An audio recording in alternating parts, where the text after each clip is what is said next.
Hi, Marin from Indie Birth here. Happy Mother's Day to everyone out there. So, I promised an Instagram Live today at 4 p.m. Pacific, which is just the time right now here in Sedona, Arizona. And I'm really excited to share with you on a specific topic and just getting feedback and seeing where you are all at and how I can be helpful from this far away. Today's session, so to speak, is called Five Things You Need to Know Before Becoming a Midwife. And I'm going to elaborate on that and talk more about my thoughts, but I want to know how people are doing today for a couple minutes. We'll let some more people get on, but if you want to comment, go ahead. Happy Mother's Day. If you want to comment where you're listening from, that would be great. And I'll ask you some other more detailed questions in a little bit as far as, what you want to get out of this topic today. But I see lots of profiles and lots of waves, and thank you. Back to you, and lots of happy Mother's Day. But like I said, if you want to tell me where you're coming from, awesome. Asheville and Texas, and your labor keeps stalling. Well, maybe Instagram's not the fix for that, or maybe it is. Oh, England, awesome.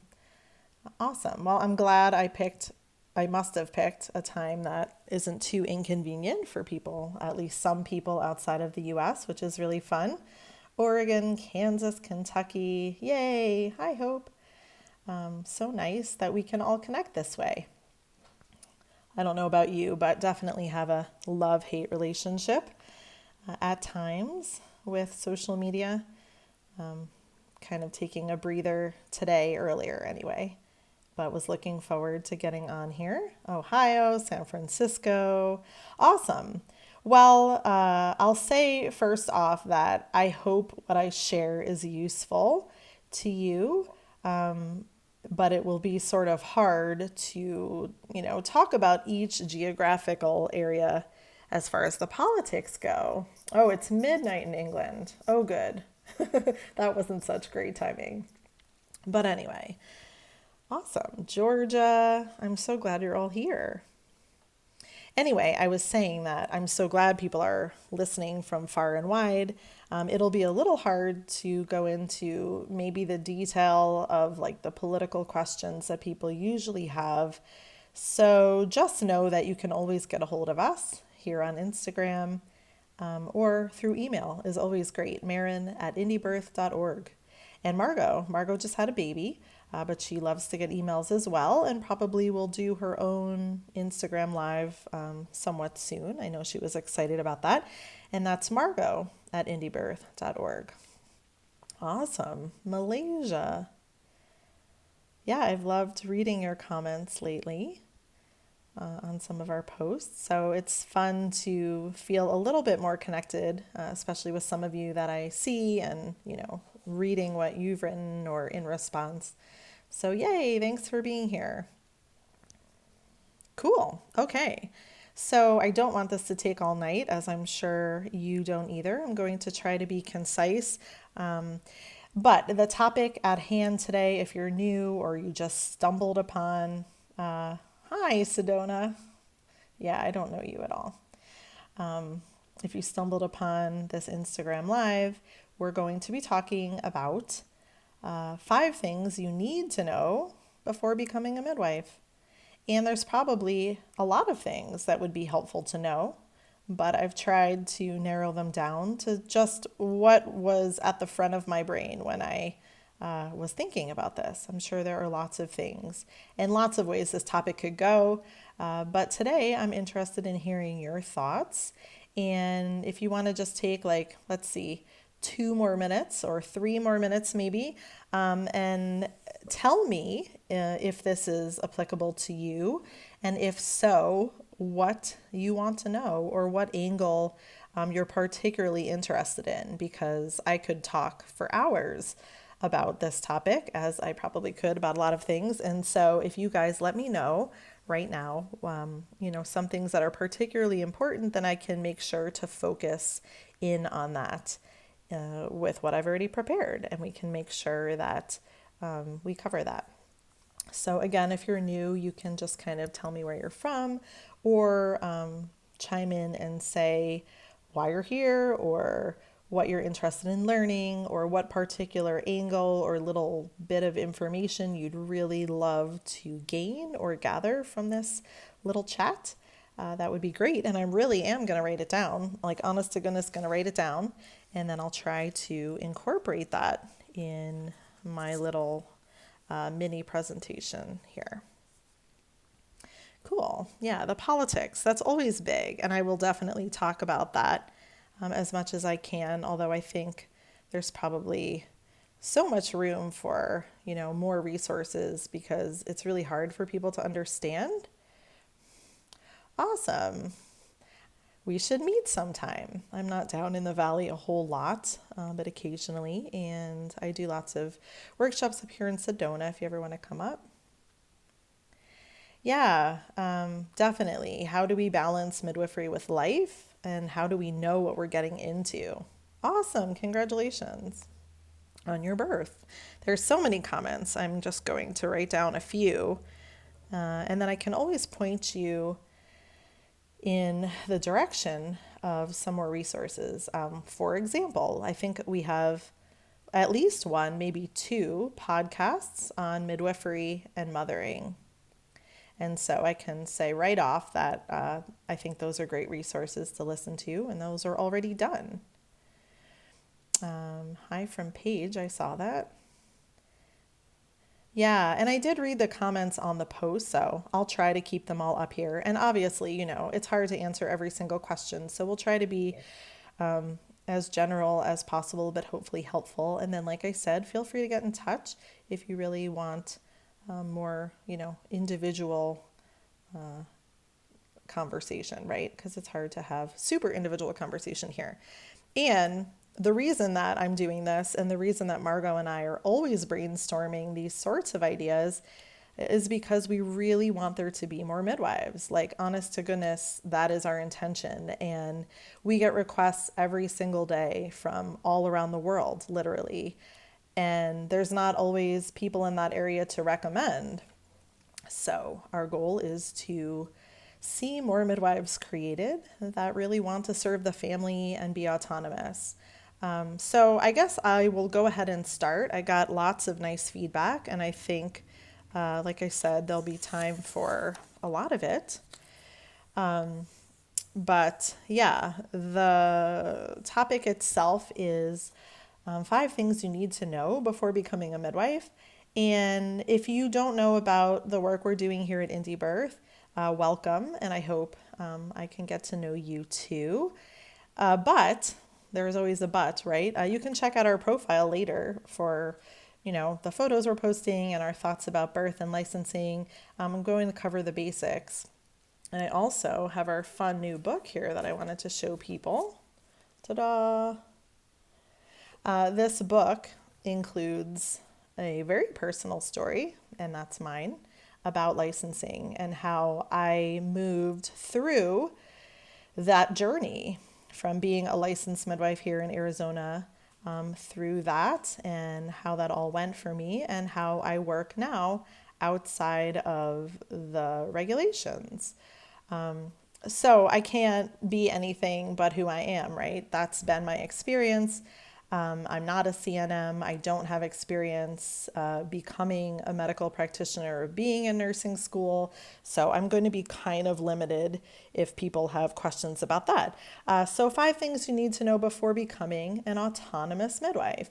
If I'm sure there are different things one would need to know about becoming a CNM or a nurse midwife, but I'm not the person to ask that question because I'm not a nurse midwife. And really, I honor all of the midwives, and I think women need all kinds of, what are you saying? The angle of the camera face isn't covered in text. Oh, okay. I wasn't sure, honestly, if people could see the comments, but I guess they can. So let me figure that out. Hold on. I don't know if I can. I might have to hold it, which is sort of obnoxious. Yeah, I don't know. Sorry. Instagram has the text going like 3/4 of the way up the screen, so you'll have to deal. Okay, what was I even saying? I don't know. Becoming an autonomous midwife, I was saying I respect all of the midwives that are out there, no matter what work they're doing, right? No matter what. Oh, I need to be higher. That's what it is. Whether they work in the hospital or a birth center or whatever, but this has been my path and how I think I'm supposed to show up in this world. And so that's what I'm going to share. It's not because I think there's only one way to be a midwife. There's only one way for me to be a midwife. And if that resonates with you, then this might be extra helpful. Okay, let's get to the real content here of today, since that's why you're all here. And thank you all for commenting and giving me your 2 cents. So, the first thing to know before becoming an autonomous midwife is it's all about timing. And that was the first thing that came into my mind, honestly, when I was preparing this. And of course, it's no accident. That's really what I believe. But that's also kind of the way I view the whole pregnancy and birth process as well. It's all about timing.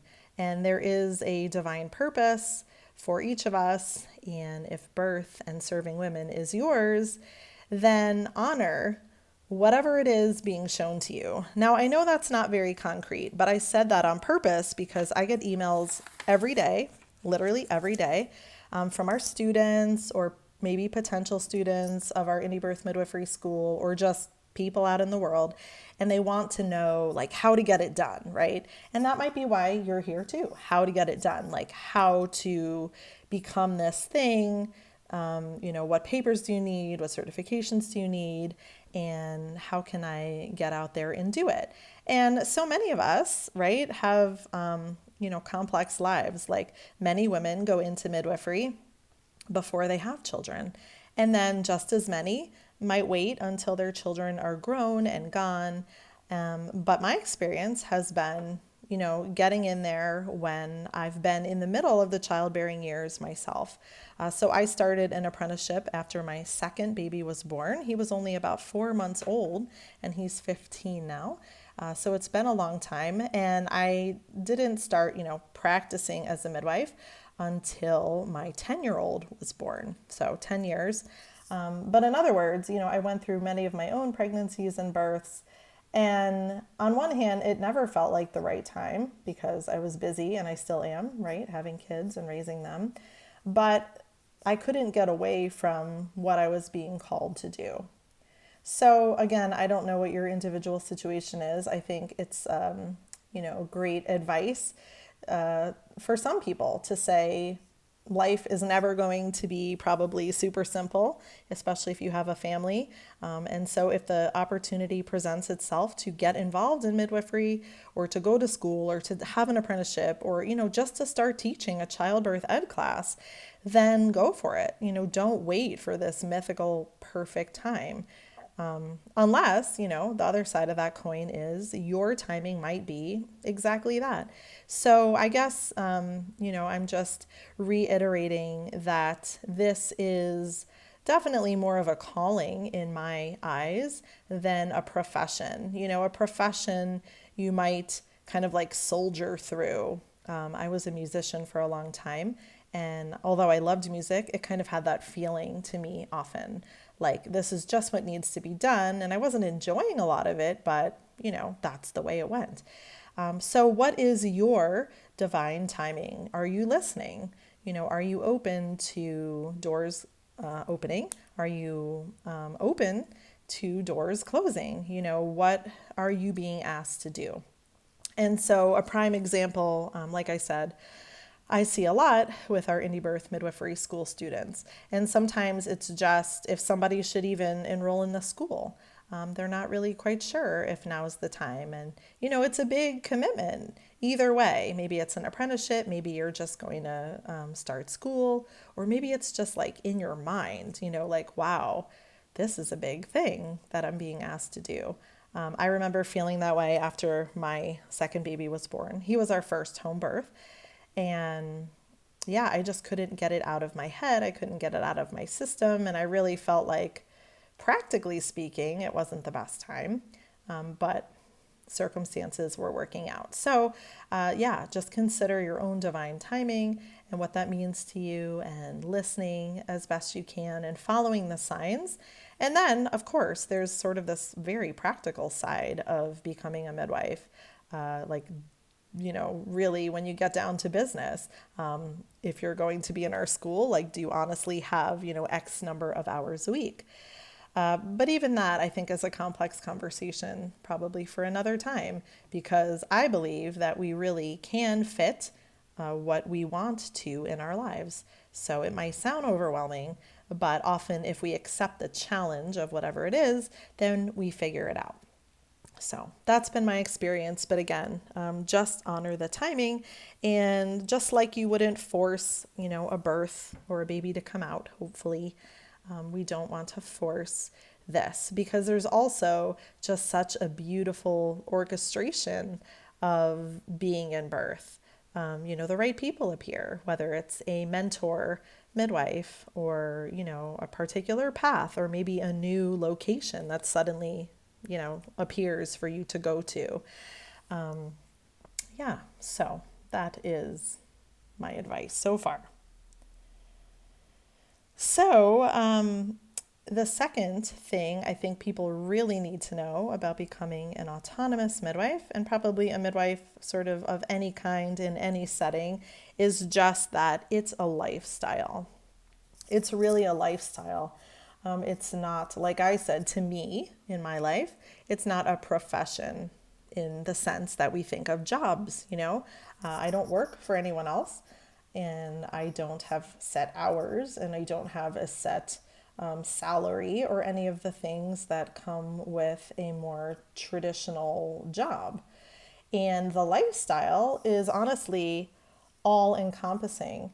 And, some people are going to hear that and be super excited and know it's for them. And just as cool are people that hear that and think, hell no, I don't think I could handle being on call.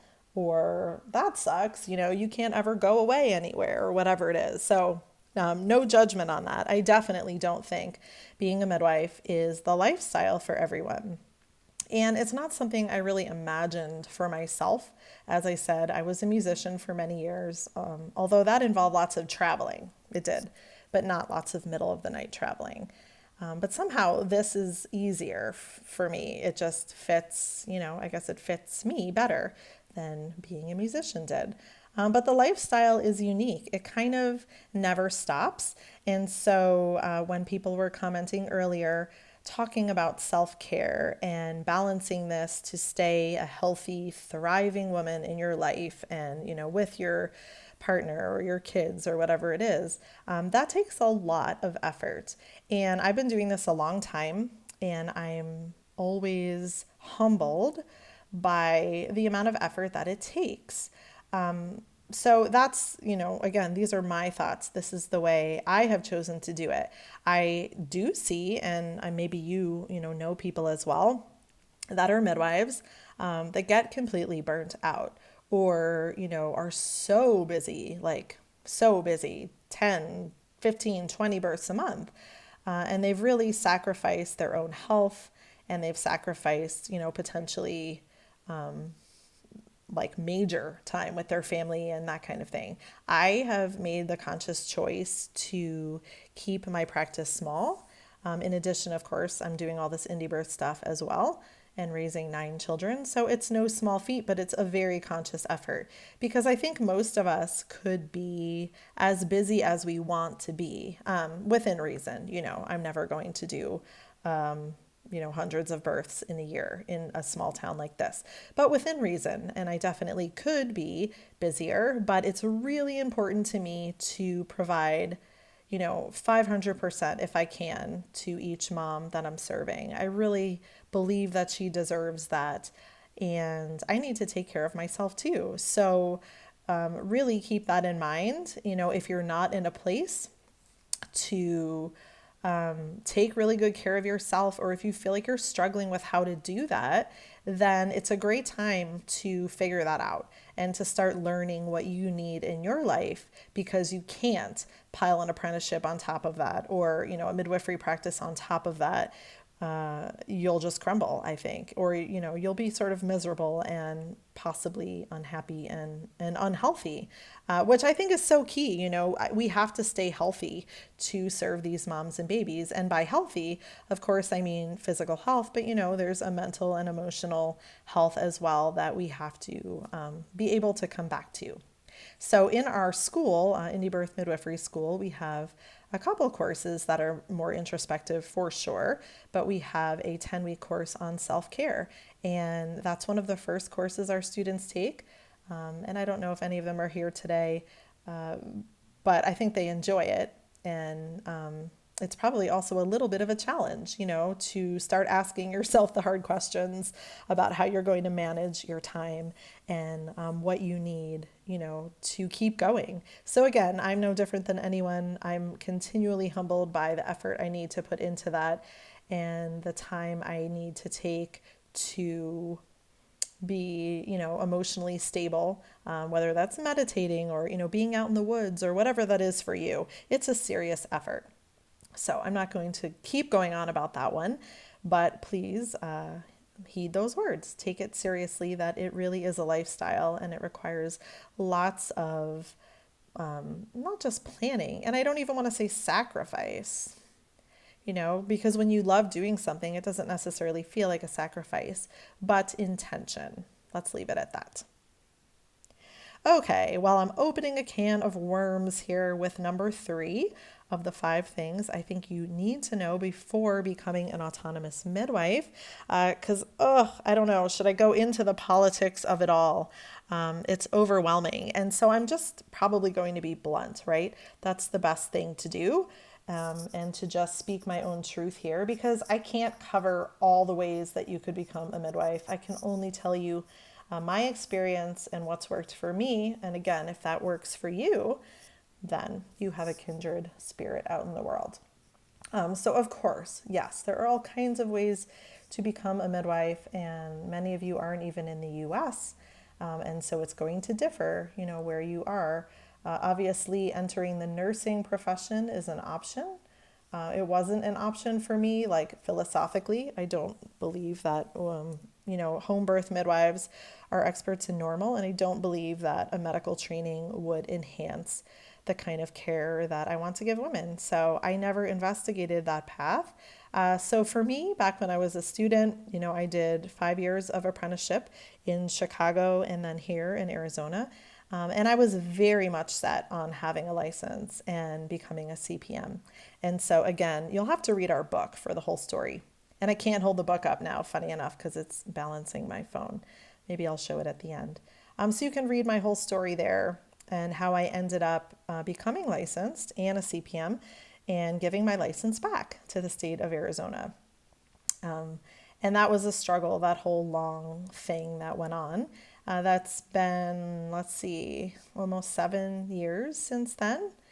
And I found a way to practice outside of the rules and regulations for a lot of what I think are fabulous reasons, not just to be a rebel, although I am a rebel at heart, as are many of you I know. It was because I lived it and I got to feel it and see it and experience it, that the rules and regs don't protect women. They don't make birth safer, and they don't protect midwives. So, before that, if you had gotten a hold of me 10 years ago, I would have been your walking poster child for licensing and probably even becoming a CPM. So again, you can read my whole story, but just so you know why I'm offering this sort of advice, it's been my experience. So I'm not going to encourage anyone here to become licensed. And, some of you may want to leave the conversation, although I hope not, because I hope that as midwives, we really can have these open conversations about how we can best serve women. And that's what it came back to for me. I'm a mom. And when I became really aware of how licensing would limit my own personal options and how it was limiting the choices that my clients could make, I just couldn't sell my soul anymore to that whole thing. So I know lots of people wonder, like, how do you do that? And why can't I do that? And again, we have lots of resources through Indie Birth. Our school, has an entire 10-week business class where we talk a lot about private membership associations, which is how my business is set up. Both Indie Birth here, Indie Birth Association is a private membership association. And then as I work with women individually here in Sedona, or even virtually, I do lots of virtual prenatal stuff. And all of those women are a member of the Indie Birth Association. And so we are outside of public law and rules and regs. And these are conscious people who are smart and know what they want and aren't expecting anyone to save them. And I am just as honest and transparent. I'm trained as a midwife, but I no longer will answer to the state. I think that we are creating something really, really, really bad for the generations that come after us. And, on a good day, you can catch me saying that I think women should definitely have a choice. If they want a licensed provider, a licensed midwife, then they should have one. If they want someone that doesn't do that, then they should have that. Really, it comes down to choice, right? Because we can't say we want women to have a choice and then say, but not that choice. We need to allow them to have a choice. So I really do believe that, although I don't think the whole underbelly of licensing is exposed very well. Many of you here have no idea because you're not in that world, unless you've been affected by it as a woman, right? Maybe your midwife had to release your care at 42 weeks, even though, she loves you to death. Maybe your midwife couldn't support you because your baby was a breech.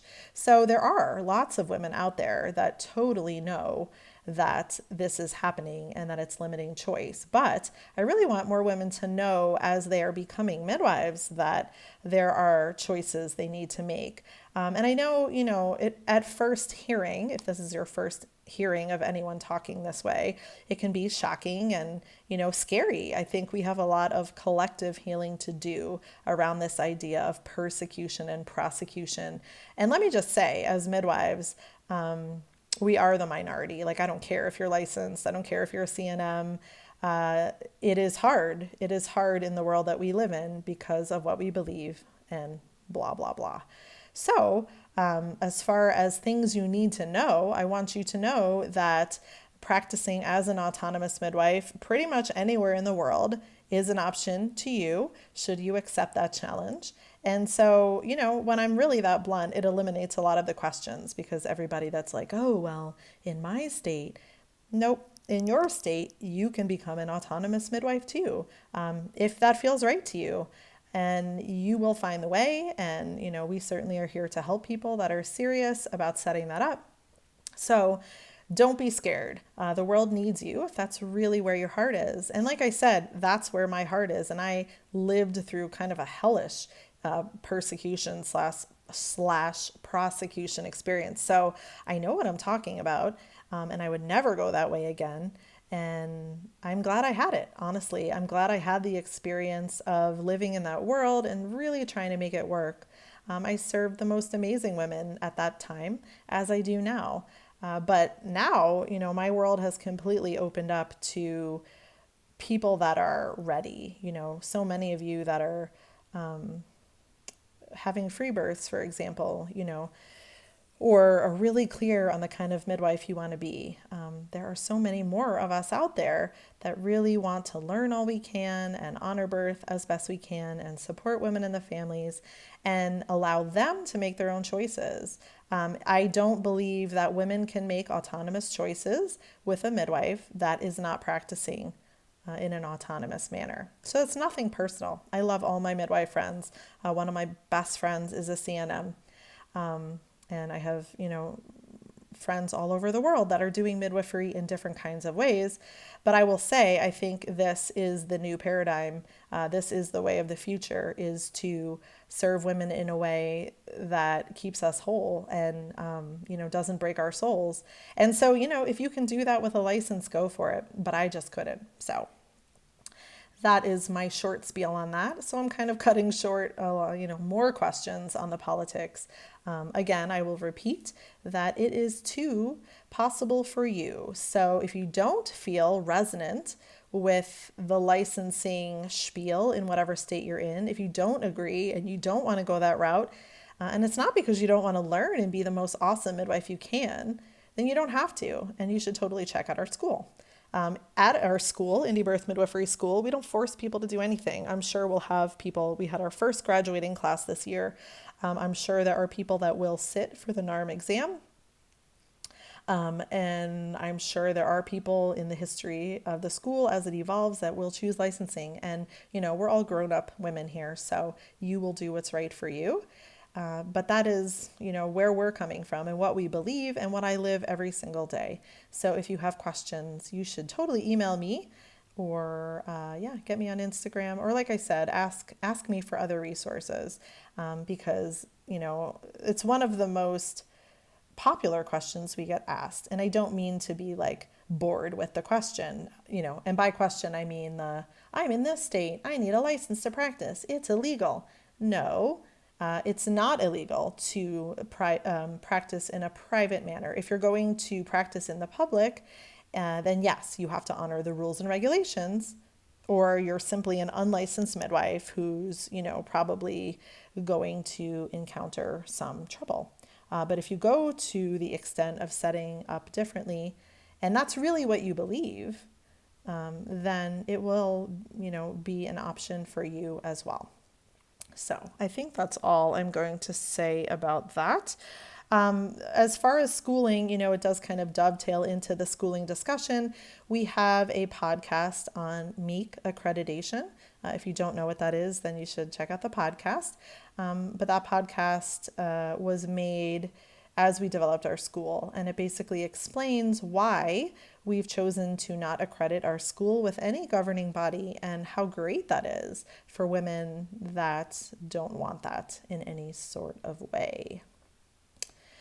So MEEC accreditation is a lot to think about, but again, if you're not thinking you have to go this like only path, like the path that your state has set, whether it's, you have to go to a Florida school or wherever you are, you think that's the only way, then it really opens up your options and it really opens up your mind and honestly your heart too, that you don't have to do something that doesn't feel right. Why? Why would you spend years in school going on a path where you didn't believe in it?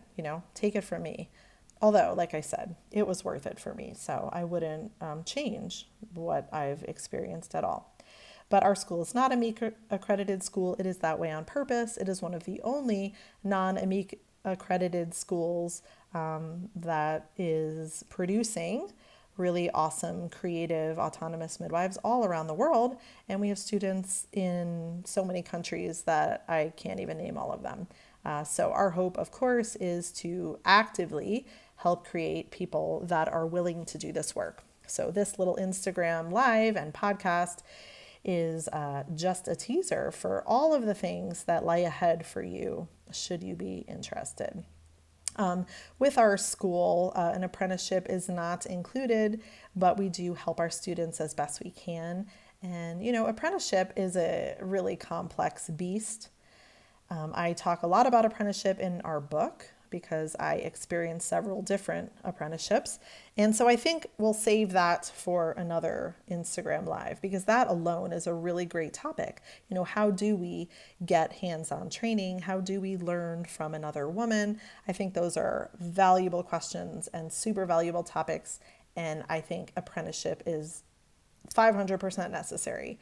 I know there are places and people that find other ways of practicing midwifery, but I think apprenticeship is kind of the gold standard for what we do, and there's so many reasons for that. I don't even have time today, but it's more than just hands-on, actually. It's an experience that really prepares you in best case scenario to be a really awesome midwife because you learn the lifestyle and you learn how to care for people one-on-one and be in their house and be part of their lives. So apprenticeship will be maybe the next topic if people are into that.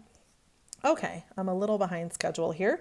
The fourth thing I think you need to know before becoming a midwife is, and I sort of touched on this, it's not for everyone, and that's okay. So there's so many people watching, and I think we'll probably produce this as a podcast as well. So even more people will have access to this talk. But it's not for everyone, and that's not a bad thing, and it's not a judgment of any kind. I wasn't sure for many years when I started studying midwifery, even as an apprentice. I wasn't sure if I would or could actually do this work.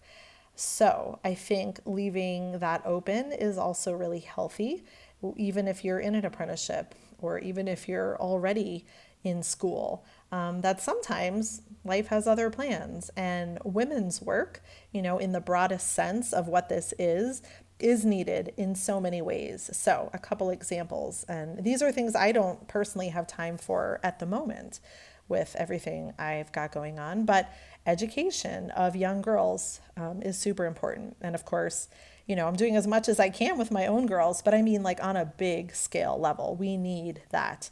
We need that really, really badly. On the other end of the spectrum, we need an intense effort to refocus postpartum care for almost every woman around the world, except, those select cultures where they have it together and they know how to take care of women and babies after birth. You know, uh, yeah, that's just two examples of other ways that we can and probably all should find ways to make room for. So, being a midwife, watching women give birth, is not the only way. It's not necessarily the best way.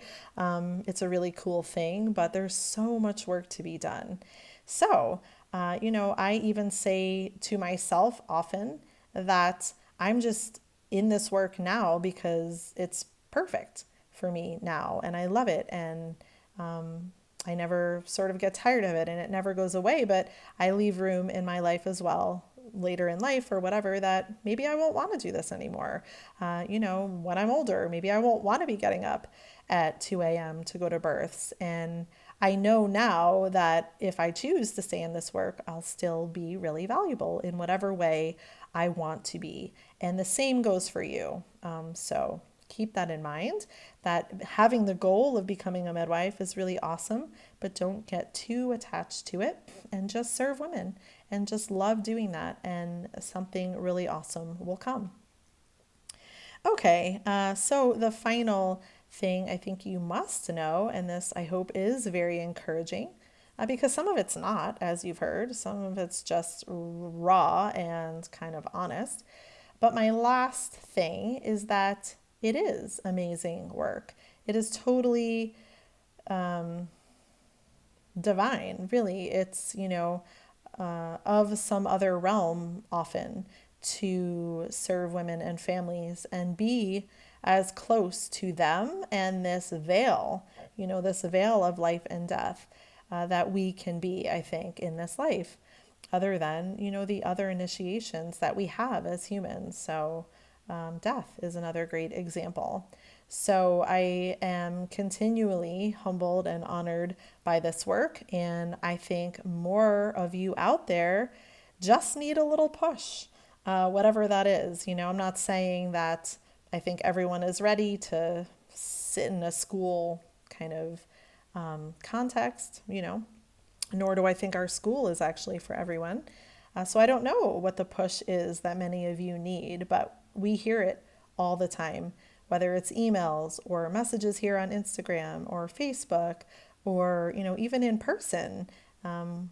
There are people in every community that I, of course, happen to run into that think they want to do this. And so my question always is, where do you start? When are you ready? Is it now? If not, honor that as we've discussed. But is there a way to get going? Can you just start teaching a childbirth class? We have a really awesome 3-hour free workshop that many people around the world are teaching. And I teach here in Sedona probably 4 to 6 times a year. And it's amazing. We get people from all over, and it's 3 hours of fun learning and watching, videos And my goal is to just spread the word about the way birth works. I honestly don't think about, you know, midwifery as far as like a client base for me. I don't. I really just want people to know how birth works and how perfectly they are made and how there is support for their fears and their past trauma or whatever it is that most and many women can have the birth they desire. So again, back to all these limitations we think midwifery has. Birthing women feel like they have even more limitations for the same reasons, right? So I already talked about a couple. They think, oh, I can't have a midwife because of this reason, or I can't birth at home for this reason. And my passion is to dispel those myths as lovingly as I can and just stand in my own truth that I know what has been right for me. And I want to see more midwives out there that have the same passion in serving families and are humble and wanting to learn because that creates a great community as well for all of us. And I am so honored to be a part of that community through Indie Birth and through our school that we too, Margot and I totally have more support and more sisters. And that is a beautiful thing because really the women will choose. It's not a us against them mentality, whether it's the medical world versus midwifery, or maybe we're going to get into like types of midwives. No, it's really the women that choose what is best for them. And so we can spread the truth about the way birth works and let them make their choice. Okay, so I have time for a couple of questions and also topic suggestions for any future talks. And I will again write these things down for sure.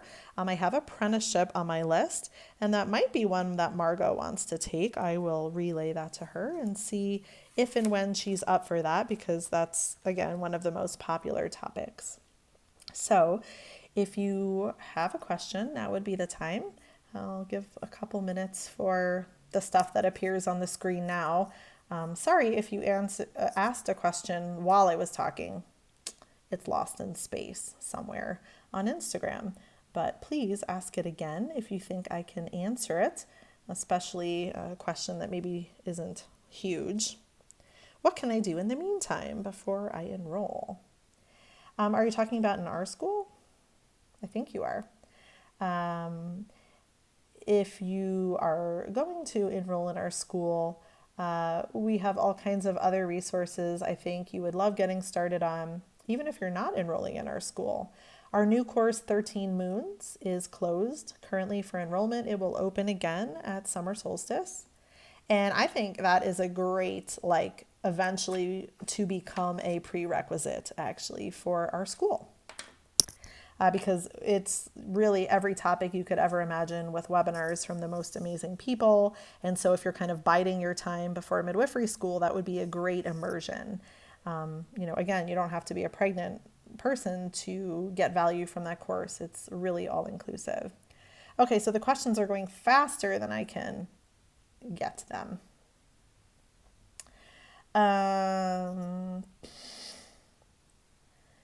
Yeah, I guess I'm just saying yes to a lot of these comments. You can order the book and we will happily ship it to Canada. Thank you. And it should be on Amazon in the next couple of weeks. It's been a busy few weeks. Margot's had her baby and I was out there with her and blah, blah, blah. So we will eventually get it on Amazon and then you'll be able to get it anywhere. But yes, please order if you would like us to ship it to Canada. And you are so welcome. Favorite midwife book? I don't know. I mean, I guess I've read all the midwife books, at least a while ago. My favorite book for teaching purposes is probably Sarah Buckley's, Gentle Birth, Gentle Mothering.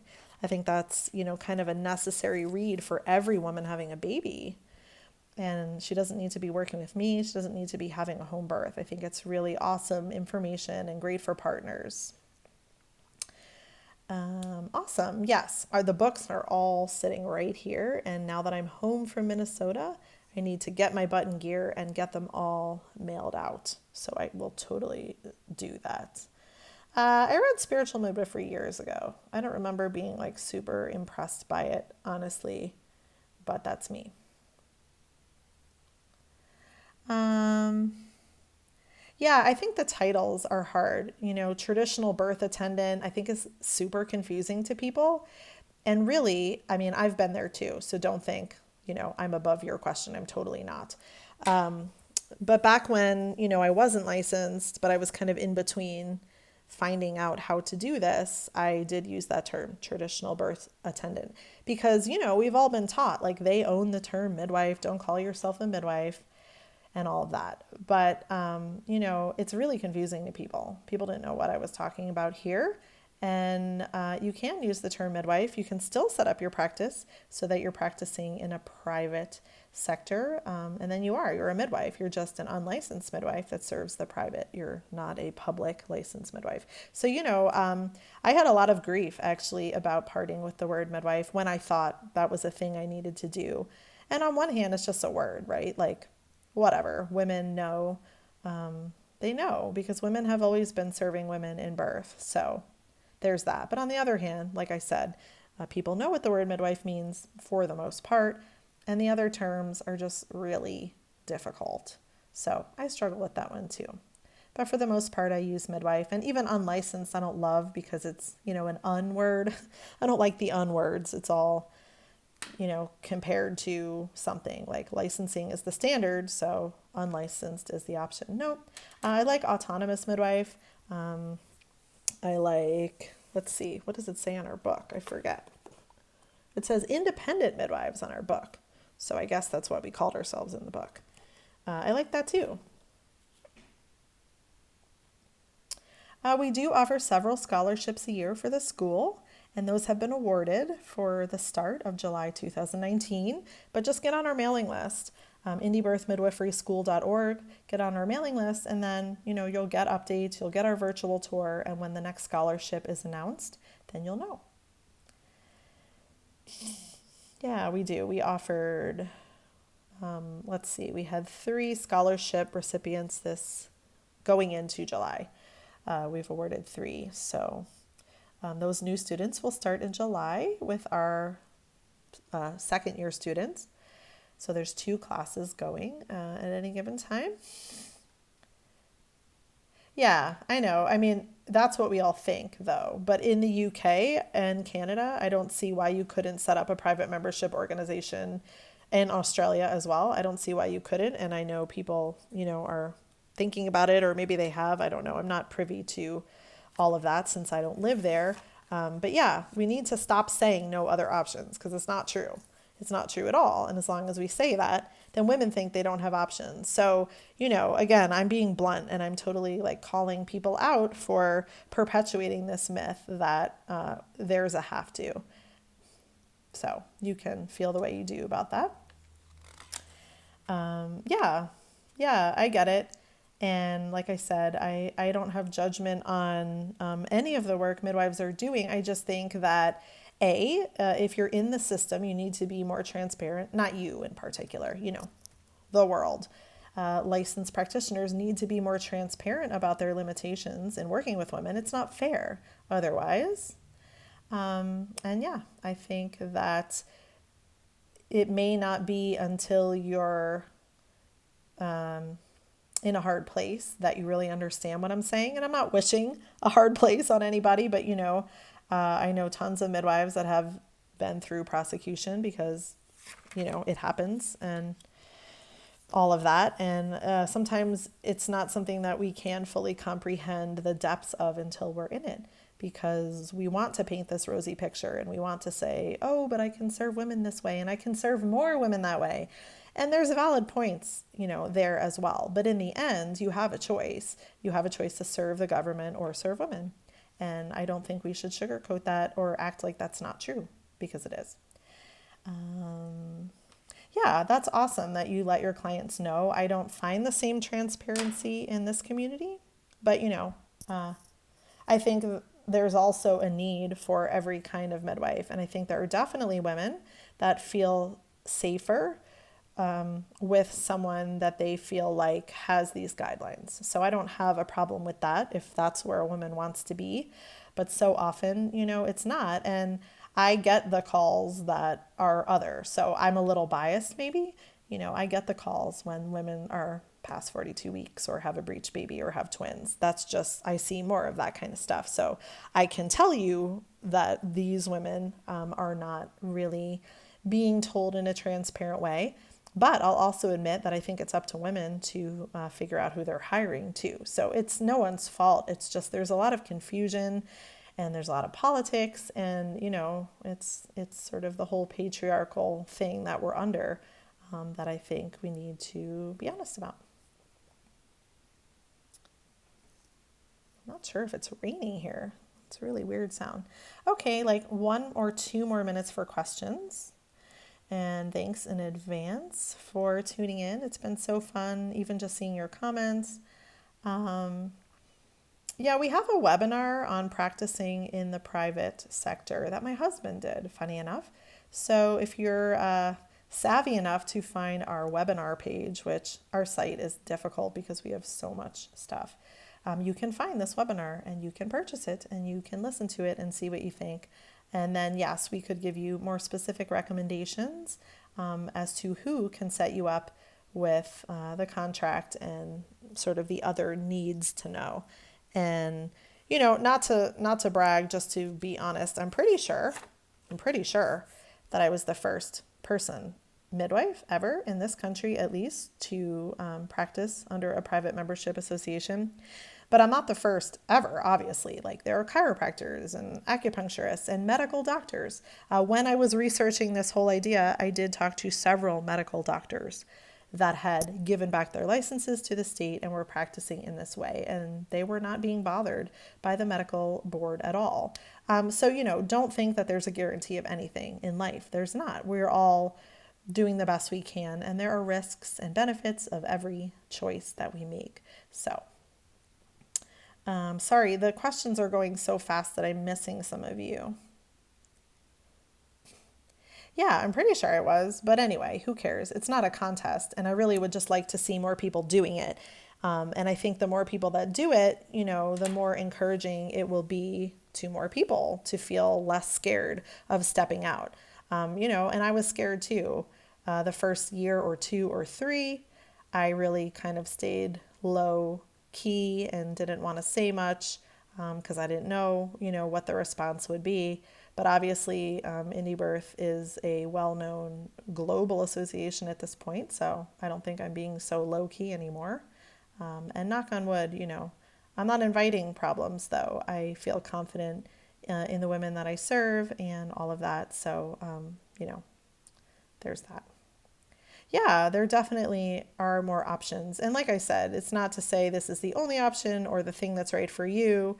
But yeah, I think it's refreshing to have the conversation and just, remove some of the mystique or fear around this, like we have to. Because I think it's so ironic, we don't like when birthing women say that to us. A lot of us will, very nicely roll our eyes on the inside. We don't want to hear birthing women tell us, but they told me. They said I have to, so why would we practice in such a way? The courses, the a la carte courses through Indie Birth Midwifery School enroll 4 times a year. And the dates will probably, well, I really couldn't say because this is the first time we're doing it 4 times a year. So we just started an a la carte session that started May 3rd. And then we'll do another one when school starts in July. So then there's just 2 more, to fill out the year. So every, whatever that is, 4 months.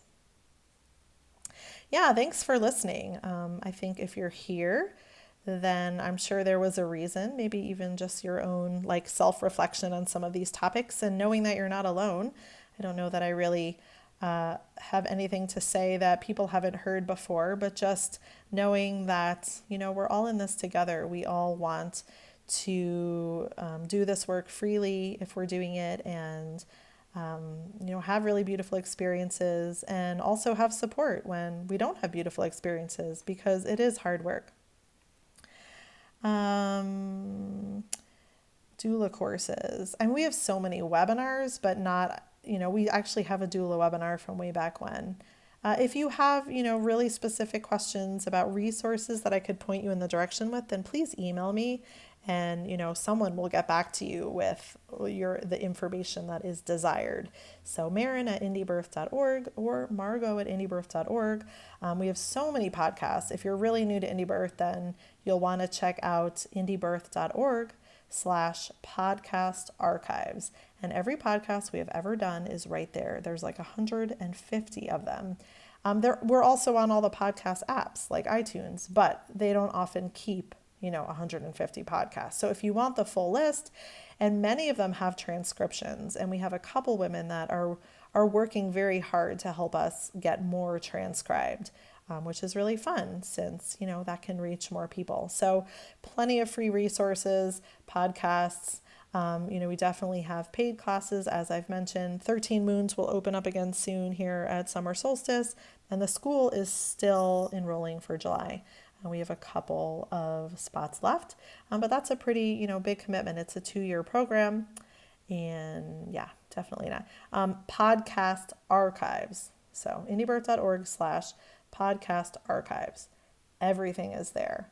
And it really is, an impressive collection, if I do say, between Margot and myself, of every topic you could want to know. There is a podcast, about serving as an autonomous midwife somewhere in there. There's a podcast about apprenticeships, and lots of more clinical topics, especially if you're a doula or a midwife and you want to share them with the women that you're working with. Oh, you're so sweet. I want to meet you all one day in person. We don't have a retreat this year because Margot decided to have a baby instead. And so that's great. That was a way better choice than a retreat. We are planning kind of like a summer virtual retreat, shall we say, like a day where there's going to be lots of fun things to tune into. So stay tuned for that. And also our book. We might be scheduling kind of a virtual tour around the country using video so that we can meet more people sort of face to face. And we might have some actual book tour locations coming up as well at maybe some of the more major cities in the US. So not quite sure about that yet, but that's what's on our minds. We always have a billion projects on our minds. So thanks for listening, everybody. I hope you have a great Mother's Day, and I hope to hear from more of you and get to know you. And again, if there are other topics you'd like us to do, this seemed like a pretty fun way to do it and have more interaction than our normal podcast. So definitely shoot us a message or an email and let us know. Yay, have a great day or night. Bye. Happy Mother's Day.